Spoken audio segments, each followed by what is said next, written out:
Here's a game I played just a little earlier today. I believe it was a 5-minute game. It's nothing spectacular, but just a lot of basic, principles along the way. All right, so I'm white. Open with the C4. Right, that's the English opening.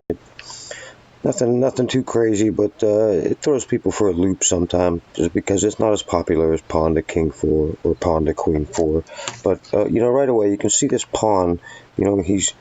He's looking at the queen 5 square. He's attacking that central square, d5, from the side, right from the opening. All right. So black, he plays pawn to king 4. This is kind of a reverse Sicilian setup. Right there. It's almost like you're playing the Sicilian, only the other white pieces. So this is normal. All right.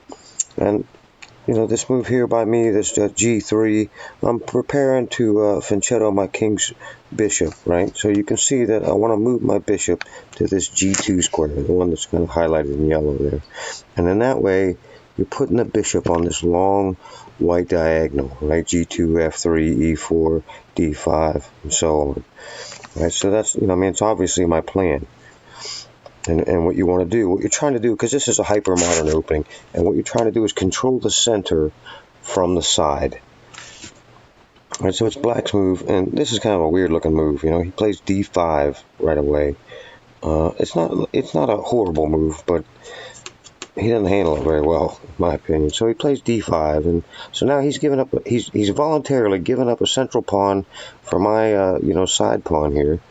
And he's also opening up this long white diagonal that I'm already getting ready to jump onto. So he's really kind of helping me out. And so pawn captures pawn, queen captures pawn. That looks kind of scary, like, oh my god, here comes the queen, and the queen might take my rook. And it gave me just a little concern, because now I can't just slide my bishop onto g2, obviously, because queen can just capture bishop. So I have to prepare before I do that. So knight to king bishop 3 there, that keeps my rook from getting taken. And this move at first can look kind of scary, like, oh my gosh, I'm going to get my knight taken, but again, black has brought his queen out a little too soon, right? None of his other pieces are developed, so I'll just play this move and attack black's queen, right? So now he has to move his queen out of the way. He plays queen to c6. Well, that doesn't really help his case, really. My knight's still threatened, but that threat's not really very real, because, again, his queen's out, right? So he's also losing time in development. See, I got 2 pieces out, he just has 1. All right, so I play knight to queen 4, and I'm threatening his queen again, so he has to move again. All right, so now he moves clear over to that side of the board, and that's going to give me a chance to get my bishop out. Right, that's where I want my bishop. Now the bishop is attacking that king's pawn. This king's pawn is now on e4, and it's overextended.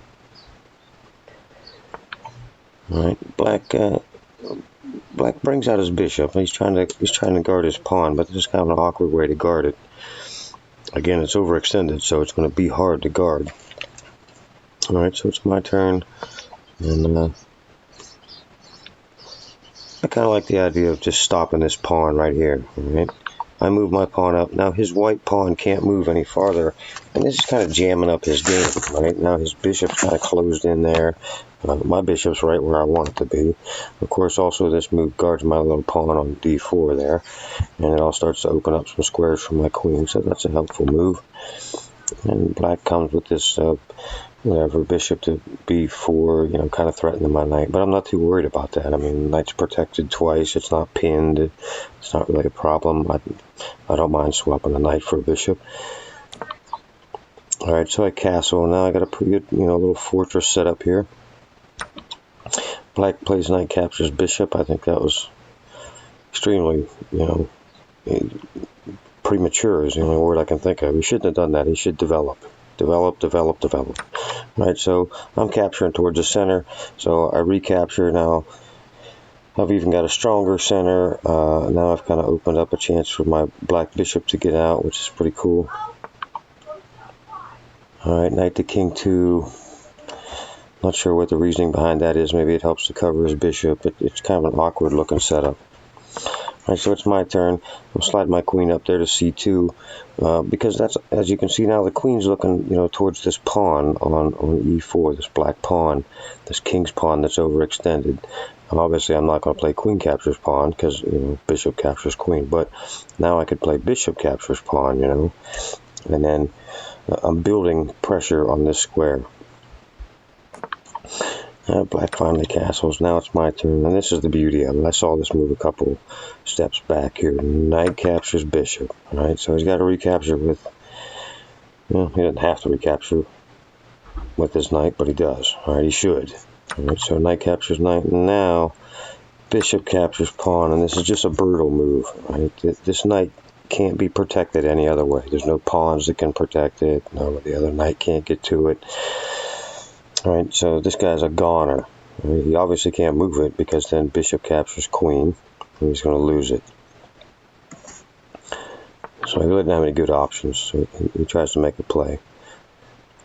That doesn't help, but it develops a piece. So bishop captures knight. Now the queen, black queen, obviously can't recapture because it'll be taken.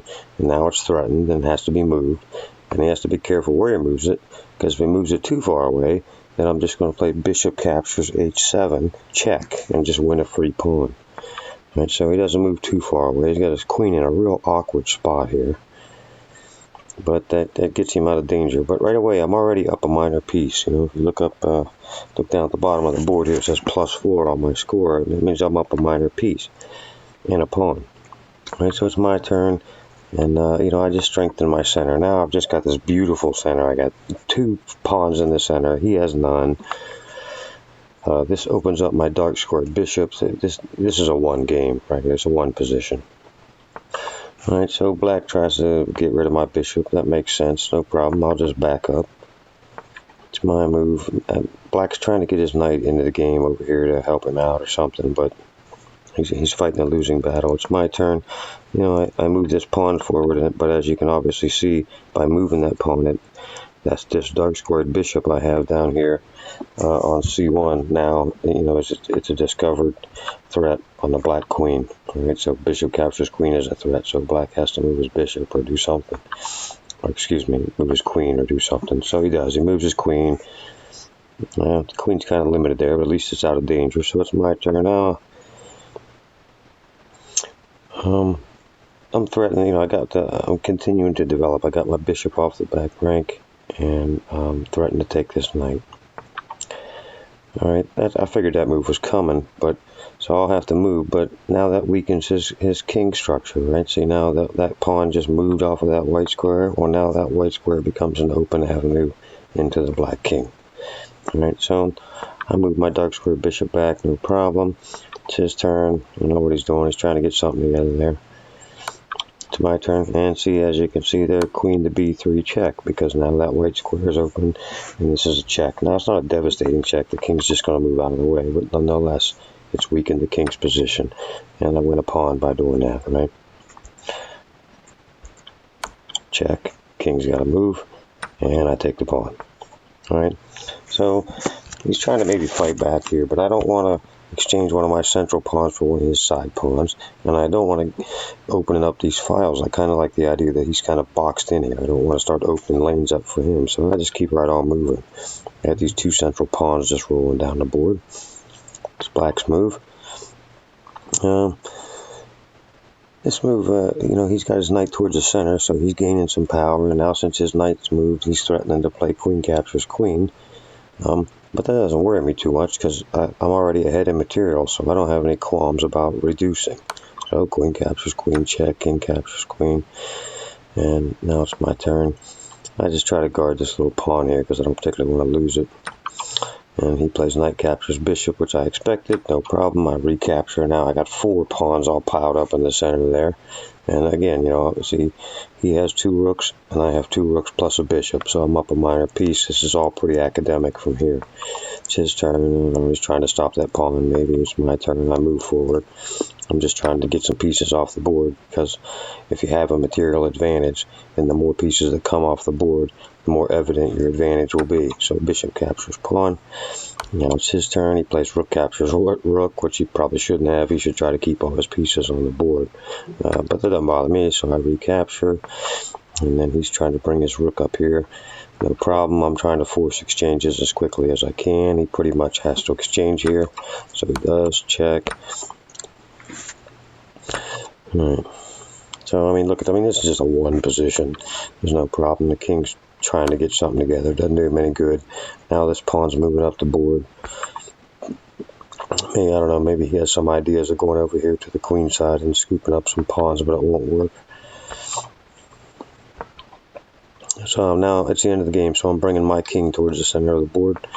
And he's got the idea, as you can see here, of attacking this back pawn, but it won't work because as soon as he takes this pawn, he will be outside of the square of the other pawn. Right? So he captures this pawn. So my white pawn here by the bishop has to take 1, 2, 3 moves, and it's a queen. But now his king is 1, 2, 3, 4 moves from the back, so it can't be stopped. I go forward, he chases me. I go forward. I don't care if I lose that bishop. He chases me. I go forward, queen. Now the game's essentially over. It's pretty academic from here. You just have to make sure you don't accidentally get a stalemate. So I slide the queen over and just limit the king so it can't cross that line. And it's just, I start moving my king over there so I can checkmate him. He's moving his pawn up. He's trying to get stalemated, but it's not going to work. And so I put him in check, and he takes this guy, check, and game over. So that was a nice little illustration.